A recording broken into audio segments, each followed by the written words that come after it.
רוצה להצטרף אלינו למדיטציה של גילוי הנשמה התאומה? במאורות המכון למדיטציה יהודית לאור המחקר בנוירופסיכולוגיה, בין השאר אנחנו לומדים איך לעבור ממוח שמאל למוח ימין, בין החשיבה הלוגית, המילולית, האנליטית, לחשיבה יותר יצירתית, יותר שמחה, יותר אינטואיטיבית, יותר יצירתית.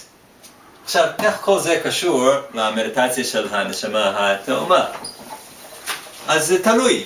יש לנו שני סוגי מדיטציות. אחד, אם יש לך כבר נשמה תאומה, והשנייה, אם מחפשים. אז יש לנו פה חוברת עם גילוי הנשמה התאומה.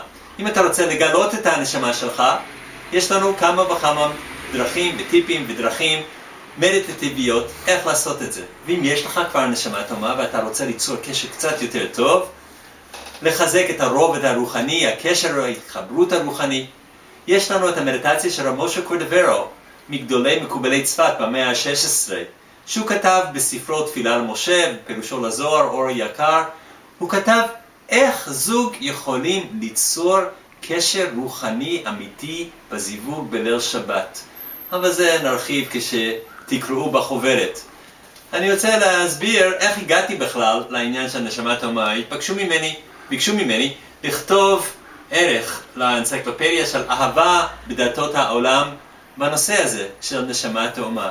ואז גיליתי הרבה מאוד מקורות מעניינים. אשמח לשתף אתכם ולשלוח לכם בחינם חוברת מקורות ואת ההקלטה של המדיטציה. כל מה שאתם צריכים לעשות זה ליצור קשר איתנו במאורות. אז אני אשמח להתראות.